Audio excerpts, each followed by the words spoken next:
Bine v-am găsit, bine v-am regăsit, dragilor din Zodia Vărsător, oriunde v-ați afla. Azi voi face o lectură de data aceasta atemporală, fără limită de timp, o lectură pe care voi să o puteți urmări oricând doriți sau atunci când apare în viața voastră. Ca de fiecare dată, vă readuc aminte, deciziile, alegerile voastre vă construiesc viitorul. Este o lectură generală, așa că vă rog să luați decât acele mesaje care vor rezona cu voi, restul lăsați-le să zboare în univers, pentru că sigur sunt pentru alte energii care într-o mai mică sau mai mare măsură au o legătură cu Zodia Vărsător. Așa că, dragilor, toți cei care aveți Soarele, Luna, Venus, Ascendentul sau oricare alt aspect astral important pentru voi din harta voastră natală și care are legătură cu Zodia Vărsător, atunci această lectură este de asemenea și pentru voi. Și haideți să începem și să vedem care este energia voastră în următoarea perioadă, în funcție de ce simțiți, în ce situații vă aflați, de ceea ce voi vă doriți. Dragilor dragi, foarte interesant.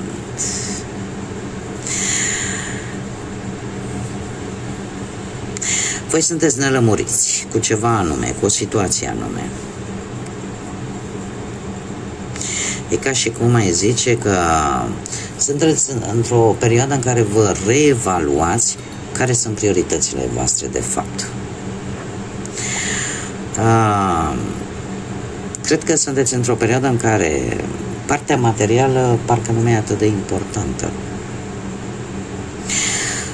Poate că sunteți într-o perioadă în care vreți să schimbați ceva. Vreți să vă stabiliți anumite lucruri importante cu adevărat pentru voi. Și se pare că banii, deocamdată, cel puțin în acest moment, nu e ceva nu e totul, ca să zic așa, sau nu e atât de important. Sunteți poate mai atenți la lucrurile mici, sau poate vă dați seama că lucrurile mărunte fac diferența. Haideți să vedem ce vine în perioada imediat următoare de când urmăriți voi această lectură pentru dragii mei din Vărsători sau cu legături importante în această zodie și să vedem ce este, ce nu este în favoarea voastră, unde dețineți controlul sau unde nu, sau ce nu puteți voi controla. Haideți să vedem.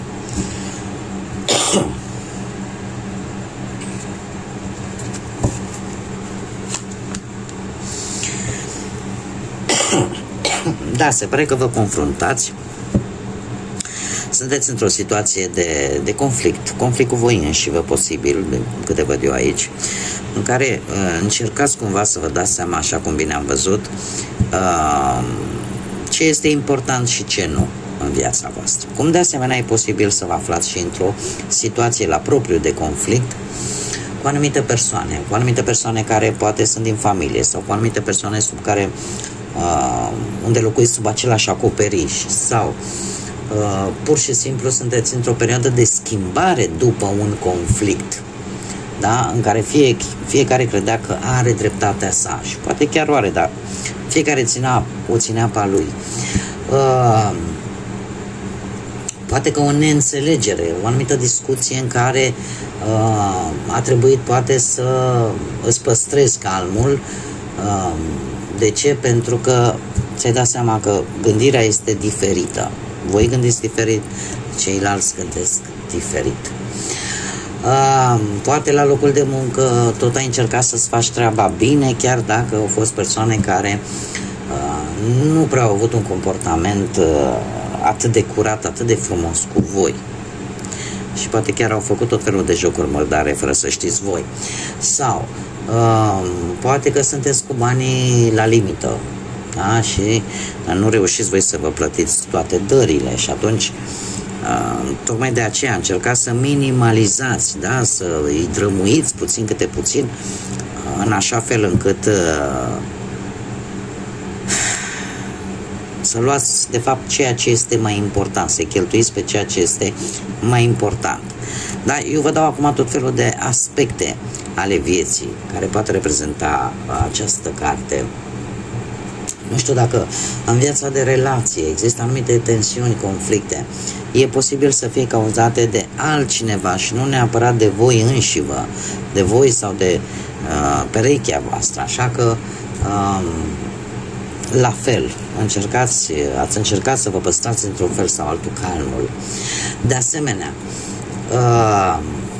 e posibil, cred că cel mai bun aspect pe care l-aș vedea aici ar fi pentru cei singuri. De ce? Pentru că ori voi vă luptați cu alții sau cu altele pentru câștigarea inimii unei energii, sau pur și simplu se duc niște bătălii ca cineva să vă câștige, să vă facă să vă atragă atenția. Cineva se luptă. Acum mergem mai departe. Numai un moment. Am revenit, mi se stinsese lumânărica. Ne mergem mai departe să punem cărți.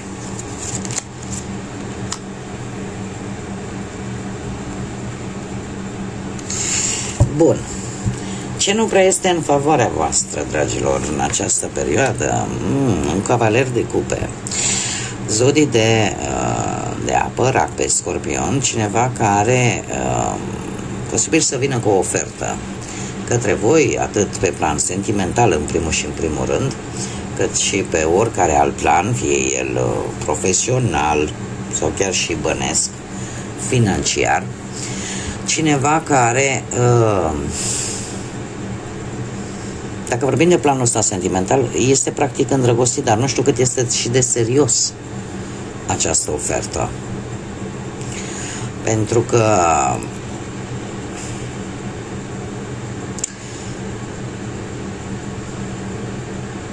e o energie care e posibil să vă cam ia mințile așa un pic, dar nu știu eu cât de favorabil va fi pentru voi. Este într-adevăr cineva care trăiește momentul la niște intensități extraordinare pe partea asta sentimentală. Nu știu, aș zice că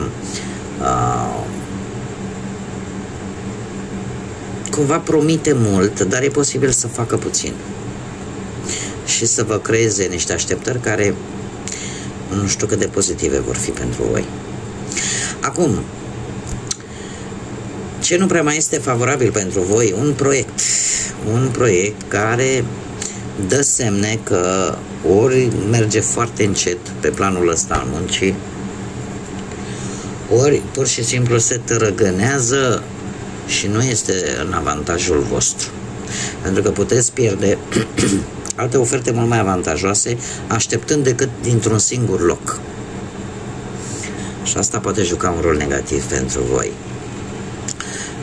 La bani aș spune că tot aștepți să se rezolve.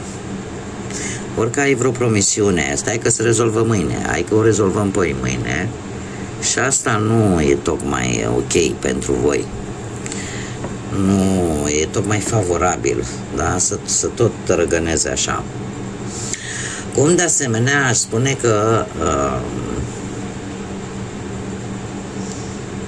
pentru cei care aveți poate ascendentul într-o zodie de apă, nu este tocmai în favoarea voastră să luați o decizie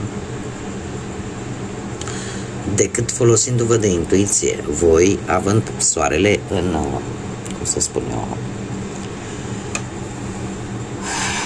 în zodia Vărsătorului, care este o zodie de aer și care în general nu ne vorbește de comunicare, inteligență, rațiune, logică, da? Deci totuși nu e tocmai indicat să luați decizii, mai ales pentru cei care aveți ascendentul într-o zodie de apă, fără să țineți cont totuși și de partea reală, de partea rațională, de partea asta mai logică.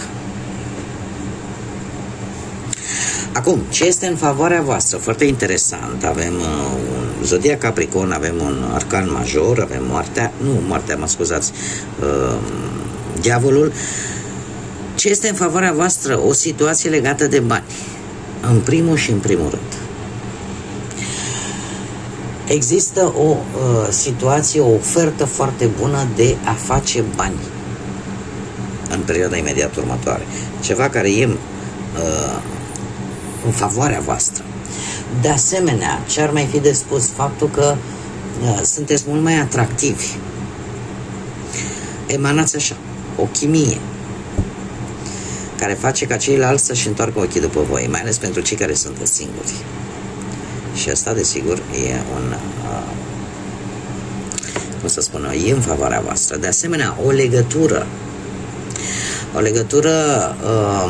aș zice eu, foarte strânsă din anumite motive foarte serioase, care va juca un rol pozitiv pentru voi.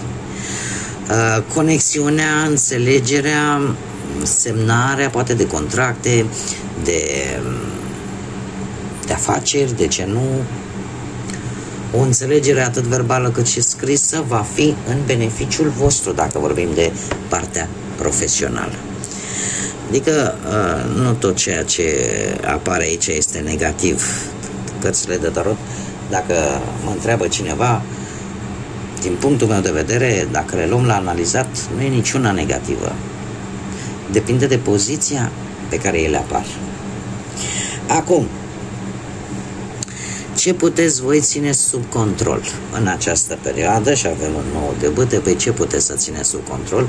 Faptul că, indiferent că aveți un proiect, că aveți un plan, un gând măreț și sunteți pe punctul de a-l îndeplini, de a ajunge la finalul său, de a vedea un rezultat viabil, palpabil, stă în controlul vostru să o faceți. De ce spun acest lucru? Pentru că 9 de bâte ne vorbește de provocări, de obstacole care se interpun pentru a întârzia finalizarea a ceva. Stă în puterea voastră, sub controlul vostru, să fiți determinați, să nu renunțați. Chiar dacă aveți parte poate de o negociere dificilă pe plan profesional, puteți să obțineți un job, dar nu trebuie să vă lăsați indiferent de ce provocări sau de ce obstacole apar în calea voastră. Pentru că s-a muncit prea mult, sunteți pe punctul decât să întindeți mâna după rezultat. De asemenea, dacă vorbim de bani, este într-adevăr, poate că unii dintre voi fac tot felul de jonglerii ca să acopere cheltuielile importante. Dar de asemenea, chiar dacă nu este ușor, voi dețineți controlul. Voi puteți cere oricând un ajutor bănesc de la cineva sau, nu știu, de la vreo instituție, în așa fel încât să vă rezolvați situația sau să obțineți ceea ce vă interesează. Dacă vorbim de iubire, de viață sentimentală, depinde de asemenea de voi. Controlul stă la voi să vă luptați pentru relația voastră, împotriva poate altor persoane care din când în când mai bagă bățul prin gard. Cum de asemenea cei singuri, depinde de voi să câștigați inima cuiva. Chiar dacă mai sunt și alte persoane interesate de aceeași persoană, de aceeași energie.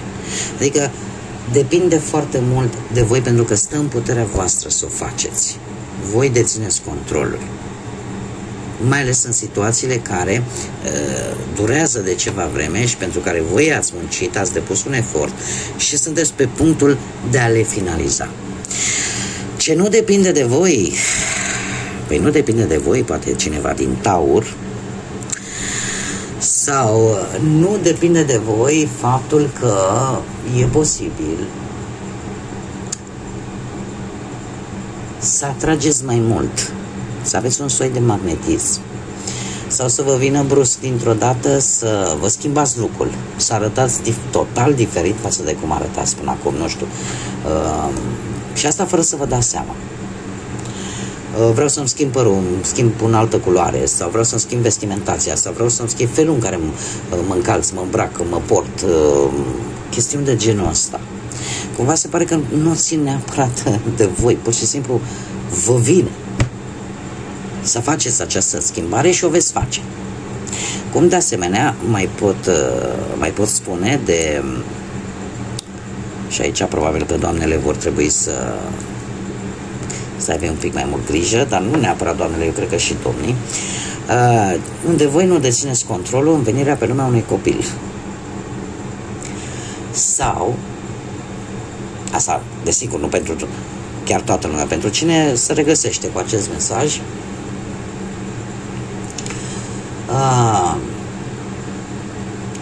ce ar mai fi faptul că în intenția ta de a ajuta pe cineva, fără voia ta neapărat, e posibil ca tu să atragi abundența în viața ta. Da? Deci e aici ceva în care tu nu deții controlul, dar ele vin. Și asta se întâmplă. Haideți să vedem ce mesaj au unicornii magici pentru voi, dragilor din Capricorn, pentru următoarea perioadă. Un mesaj, te rog.